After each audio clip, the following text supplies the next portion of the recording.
Oh, hell. I need my Clark Gable pictures to put this camera on when I talk. I can't remember where they are. I love posters. I keep a bunch of posters rolled up, and then I'll rotate out some in the frames. I love that. I didn't have those when I was a kid. The frame for your posters, that's so neat. But anyway, I'm thinking about Clark Gable because thinking about symbolism, imagery in my generation, and how angst was our shield. So people like them, Clark Gable, Marilyn Monroe, those kind of people, they were easy to cut up and use to point out the greater problems of society through mocking them. But I could never do that kind of stuff because those two people are important to me in my childhood. So they were already important to me by the time I was even 15 or whatever. And they still are. You will always see images of Marilyn in my videos. There's reasons for that, why she's so important to me. So Clark, there's a lot of interesting things, connections that swirl around and separate and come together with him. He's known for being the lead role of Gone with the Wind. That's what he's really known for with the younger people. So I was raised by someone in the Depression, so that was one of her favorite movie stars, and that was part of my bonding time with my grandma, was to watch Clark Gable movies. I never stopped loving Clark Gable. I still do. I've learned more about him as I grow, so I was happy to learn the man behind the myth. So I'm sure because he's in this movie, a lot of people write him off and think he's some kind of racist or something. So that's where it gets interesting. Clark Gable has black and white ancestors. This appears to be a fact. I still can't process it because of the era I grew up in, and the opportunities that were not afforded to people. It's bad now, but it was really bad when you talk to people who lived in the 80s growing up. It was even more bad when you talk to people from the 60s. You know what I mean? It's been a slow progression of less torture of citizens, but it's still not okay and done and fixed and all right. So it's mind-blowing that the king of Hollywood is black and white.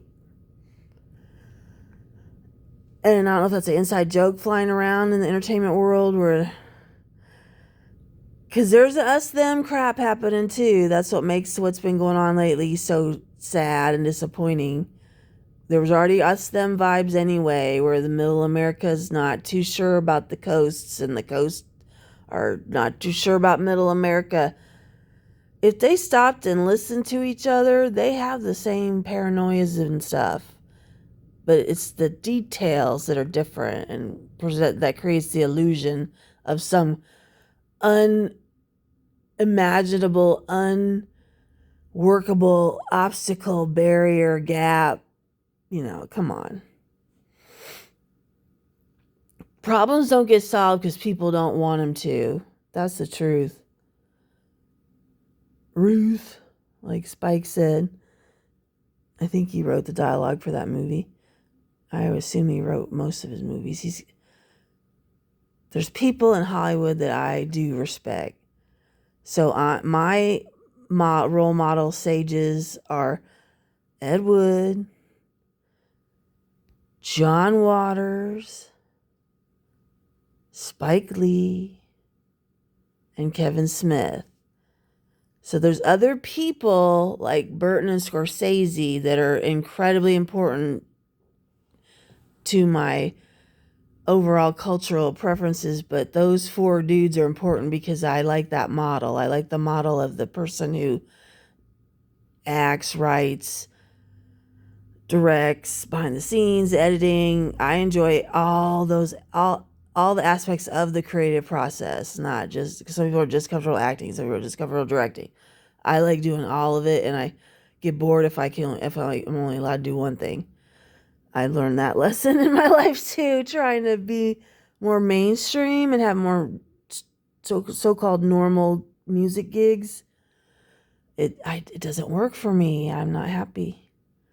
So anyway, back to Clark. Clark is incredible because there's all this behind the story stuff people might not know. I didn't know when I was a kid. I found this out later in my adult life, especially how we got the encyclopedias in our pants now. It's a world full of pants encyclopedias. Will you join me in the knowledge acquisition? So yeah, I learned a lot more about him with all this knowledge we have at our fingertips. So this dude is from Ohio. So he is the king of Hollywood, and he's got all these different interesting vantage points in his background. So the funny part of him being, because he didn't want to do Gone with the Wind, he was pressured more by the public than anything else, because he's the kind of person that probably maybe especially once he had the ability and power, he fought the system hard, and nobody was going to make him feel degraded and less than a man by treating him like he's not a grown person. So he sorry. He doesn't want to do this movie, and he does it because of the pressures. And so I have to do a whole separate thing on the cultural impact of Gone with the Wind on our country and the time it came out, because that's a whole fascinating thing too. So pressure of the public and the studios, he did it. So what ended up happening from him doing this movie is he ended up turning to be one of Hollywood's greatest civil rights activists, because he's on the front fucking line. He's right there. He's got the power. He's got the ability. He's got the opportunity, and he takes it. He has two big battles with the studios, and he wins one and he loses the other. And I bet it was a hard loss for him to take. So what happened was, during Gone with the Wind, the studio had segregated bathrooms and water fountains for the cast and crew. That's not okay. And that's the other part of it all, that while they're sitting there making Gone with the Wind, there's still too much stuff going on in current America of that time, where tons of racism and bad stuff. It's just all so crazy. Life, imitating art, imitating life. It always happens. So some of the crew, I'm sure the people in the city that, his coworkers all know how cool he is and everything, and he's a nice person. So the crew comes to him to let him know their concerns, and Clark throws a fit, threatens to shut down the entire production of Gone with the Wind. So he won that battle. And then the second battle, where he was going to shut down the entire production of the premiere of Gone with the Wind in Atlanta, Georgia, which was still one of the most racist cities in the country. They got their karma later. That's another history conversation that's fun. How the rise of culture in Atlanta and what it is now. That's so karma. That's just so straight up karma. But yeah, they were going to have they did the big old premiere in Atlanta, because that's, a lot of the movie takes place in there during the Civil War. I think that's probably where, what's his face, Jefferson Davis and them were, I don't know. But, they always screwed with Hattie. Always. Never gave her the respect that woman deserved. She was a top-notch quality actress, and they never gave her the respect she deserved. And she understood. She took it for the team. She really did. And who knows what her private thoughts were like sometimes with the crap she had to put up with. But if she was kicking doors open that were going to make life for women later better. And the sad part is we didn't really have another real milestone with that topic until Halle Berry and Monsters Ball. So Hattie's the first one, black lady to get, I believe to get an Academy Award. It was for supporting actress. But then for the rest of all this time, from Gone with the Wind until Monsters Ball, no black woman has received a lead actress Academy Award. There's so many. Don't even get me started about Angela Bassett. She should be in the, they should be, Hall of Fame. She should have a statue at the Academy of Motion Pictures. But anyway, so he's upset because him and Hattie are friends outside of that movie, before, during, and after. And they don't want, he's probably already been mad about other things he saw them doing to her, but when he found out they were going to let her go to the premiere, he threw a fit again. And no, this time Clark wasn't going to win this battle, and I bet that killed him inside. And it probably did make him feel degraded and humiliated as a grown man. And he felt this humiliation for Hattie. I don't know. I'm sorry, maybe not. They could have totally took it a totally different way. That's the drama and problems with history. You get so caught up in it, just like people do with the stories of the fiction stuff.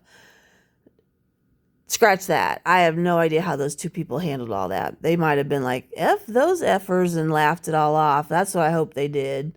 They had some brewskis and some stogies and laughed it all off and said, those people are effing crazy. Let's go relax, Clark.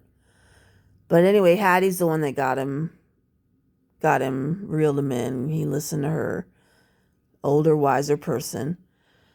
So she got him to go.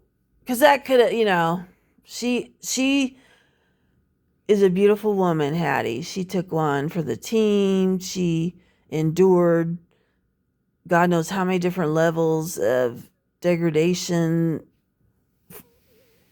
Well, she's a member of their community like everyone else. Just as talented. And then we already know our cinematic roles were not up to par at all for black actresses in that time. They had a specific type of thing they got to play if they wanted to work on their craft and earn a living at it. And that's not right either. So Clark Gable rules. If you think he's a racist, you don't know him.